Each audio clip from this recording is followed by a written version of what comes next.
तो जनमंच में एक बार फिर से आपका स्वागत है। कामड़ बलवान पुनिया पूर्व विधायक भादरा है जो हरियाणा में चुनाव में आए हैं और आदमपुर के इलाके में प्रचार कर रहे हैं भाजपा के खिलाफ और इंडिया गठबंधन का जो उम्मीदवार है चंद्र प्रकाश के पक्ष में। तो सर जानकारी चाहिए कि क्या कोई अभी ये जो इंडिया गठबंधन है कोई नई दिशा देगा हरियाणा के अंदर? निश्चित तौर से बड़े बहुमत के साथ इंडिया गठबंधन सरकार बनाएगा और जनता के पक्ष की नीतियां लागू करने का प्रयास किया जाएगा। इस तरीके से मोदी और मोदी की सरकारें पूरे हिंदुस्तान में आम जनता के खिलाफ नीतियां बना करके उनको नींबू की तरह निचोड़ने का काम कर रही हैं। उसके खिलाफ जनता के पक्ष की नीतियां बनेंगी। आप लोकसभा में देख सकते हैं पहली बार इतना जोरदार बहुमत नहीं आया बीजेपी का, क्योंकि इंडिया गठबंधन के लोग मजबूती से जीत करके आए। मोदी और मोदी के मंत्रियों की टून इसलिए बदल गई क्योंकि विपक्ष में लोग ज्यादा है। यहाँ तो सरकार ही इंडिया गठबंधन की बनने जा रही है, कांग्रेस की बनने जा रही है। मैं समझता हूँ कांग्रेस की सरकार अगर बनती है यहाँ तो जनता गरीब का, किसान का, मजदूर का, छोटे कर्मचारी का, व्यापारी का, सबका ध्यान रखा जाएगा और उनके पक्ष की नीतियां बनेंगी। आदमपुर जो चौधरी भजनलाल का एक इलाका रहा है, यहाँ से वो मुख्यमंत्री रहे हैं, उसके बाद भी जो आदमपुर की दशा है और हमने भादरा में चुनाव कवर किया, वहां आप विधायक को भी देखा, कितना अंतर मानते हैं? भाई चौधरी भजनलाल बहुत दिन पहले यहाँ एमएलए बने और फिर मुख्यमंत्री बने, उसमें उन्होंने काम भी करा, इसमें कोई दो राह नहीं। लेकिन उसके बाद जो विरासत की राजनीति जो लोग कर रहे हैं, कुलदीप बिश्नोई कर रहे हैं, उनका बेटा भव्य बिश्नोई कर रहा है, मैं समझता हूँ इसकी कोई जरूरत नहीं है जनता को ये चीजें सहन करने की। विरासत की राजनीति के नाम पर जिस तरीके से इन्होंने लोगों को छड़ा है, लोगों को जिस तरीके से नींबू की तरह निचोड़वाने का काम करवाया है, यहाँ की सड़कें टूटी पड़ी हैं, सीवरेज का गंदा पानी आदमपुर के लोग पी रहे हैं, गांव-गांव के वाटर वर्क्स खत्म हुए पड़े हैं, स्कूल खस्ता हालत में, सड़कें खस्ता हालत में। ऐसी स्थिति में मेरा लोगों से निवेदन है कि चौधरी भजनलाल को श्रद्धांजलि तब सच्ची होगी अगर आप उनको श्रद्धांजलि देना चाहते हो तो काम करने वाले आदमी को जिताओ। अगर उनकी औलाद निकम्मी है और काम नहीं कर सकती, लेजी है, सुस्त है, तो उनको परास्त करिए भाई। आप चंद्र प्रकाश जो रिटायर्ड आईएएस हैं, लोग मुंह खोलेंगे उससे पहले वो लोगों की बात समझेंगे, उनको जिताइए ताकि एक बदलाव आए। बदलाव के साथ साथ जो सड़ी गली राजनीति ये पिछले 20 साल से कर रहे हैं, ये इस राजनीति पर एक विराम लगे और जनता के मुद्दों की बात। कामड़ साहब, केंद्र सरकार जिस प्रकार से एजेंसीज का इस्तेमाल करती है, किसी के ईडी की रेड कर दी, लेकिन जो बुद्धिजीवी लोग हैं जो किसान आंदोलन में काम करते हैं उनके एनआईए की रेड की गई, एडवोकेट को गिरफ्तार किया गया, एडवोकेट अजय को, हरियाणा पंजाब में रेड की गई। इसके बारे में क्या है कि ये जो रेड जो चल रही है एनआईए की और बुद्धिजीवी, विभिन्न एजेंसियों के द्वारा जनता को दबाने का जो काम भारतीय जनता पार्टी ने करा है, कुलदीप उसका शिकार हुआ।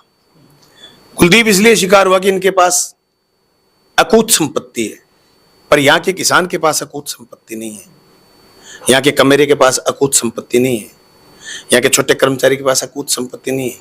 कुलदीप तो ईडी के दबाव में आए, यहाँ की जनता दबाव में क्यों आए भाई? लेकिन जनता के प्रतिनिधियों दबाव में लेके लिए एनआईए का प्रयोग कर रही है सरकार। मैं इसी बात पर आगे आ रहा हूं।